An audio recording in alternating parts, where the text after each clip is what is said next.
სამყაროში, სადაც წოდებები და ტიტულები მემკვიდრეობით გადაიცემა, ხოლო წარმატება ოქროთი იზომება, ხშირად გვავიწყდება ერთი მარტივი ჭეშმარიტება. რაინდობა ეს არ არის უბრალოდ წოდება. რაინდობა ეს შინაგანი მდგომარეობაა.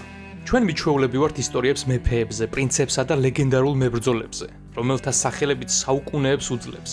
მაგრამ რა ხდება მაშინ, როდესაც გმირი არც დიდგვაროვანია და არც უძლეველი? რა ხდება მაშინ, როცა გმირის ერთადერთი ქონება მოხუცი ცხენი, დაჟანგებული აბჯარი და დაუოკებელი ჟინია? დღეს მინდა გესაუბროთ პერსონაჟზე, რომელიც ვესტეროსის სასტიკ სამყაროში სინათლის სხივად იქცა.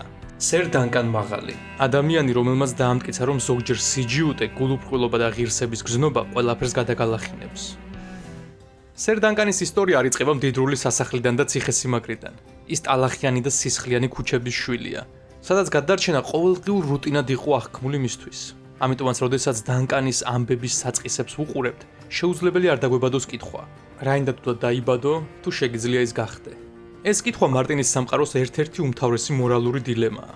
თუმცა დანკანის პერსონაჟი თითქოს ყველაფერს ნათელს ფენს. მისი მოღვაწეობა ამტკიცებს, რომ რაინდად კურთხევა არის არა წერტილი, სადაც მიხვედი და გაჩერდი, არამედ უწყვეტი გზა, რომელიც არ სრულდება.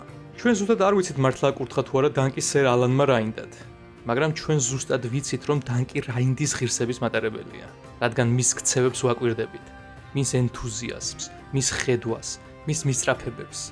და საბოლოოდ ვრწმუნდებით, რომ მნიშვნელობა არ აქვს აკურთხეს თუ არა ის რაინდად. თავარია არის თუ არა ის შინაგანად რაინდი და ის ნამდვილად არის. დანკანს სწამს, რომ ერთხელ რაინდად კურთხევა და ამით მთელი ცხოვრება ტრაბახი არ ხდის რეალურად რაინდად. დანკანისთვის რაინდობა არის ყოველდღიური აქტი. ის ფიქრობს, რომ რაინდი ხდები ყოველ დილით, როცა იღვიძებ და ირჩევ, დაიცვა სუსტი თუ გაიარო გვერდზე, თქვა სიმართლე თუ მოიტყუა სარგებლისთვის. ბევრი ლორდი და მეისტერი ვესტეროსში ფლობს თეორიულ სიბრძნეს. მათ იციან კანონები, ისტორია, ეტიკეტი, მაგრამ როდესაც საქმე რეალურ მორალურ არჩევანზე მიდგება, ისინი ხშირად იბნევიან. დანკანი კი პირიქით. შეიძლება მან ვერ გითხრათ რომელიმე საგვარეულოს დევიზი, მაგრამ მან ზუსტად იცის როგორ მოიქცეს, როცა ვიღაცას უსამართლოდ ჩაგრავენ. ეს არის პრაქტიკული სიბრძნის უმაღლესი წერტილი. იცოდე, როდესაც აარღვიო დაწერილი წესი, რათა დაიცვა დაუწერელი ადამიანური სამართლიანობა. დანკანმა იცის, რომ ხმალი უბრალოდ იარაღია, მაგრამ ის თუ როდის და რატომ იშიშვლებ მას, განსაზღვრავს შენს ვინაობას. სერ დანკან მაღალისთვის არ აქვს მნიშვნელობა რა წოდებას ატარებ და საიდან მოდიხარ. ის თulis, რომ ნამდვილი რაინდობა შენს ქმედებებშია, შენს მიერ გამომუშავებულ ჩვევებში და შუალედში, რომელსაც შიშსა და თავხედობას შორის პოულობ.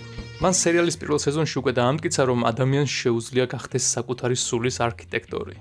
და ალბათ სწორედ ეს არის მიზეზი, რის გამოც ის ვესტეროსის ისტორიაში ყველაზე გამორჩეულია. ის გვაჩვენებს, რომ რაინდი პირველ რიგში ჩვენში უნდა დაიბადოს.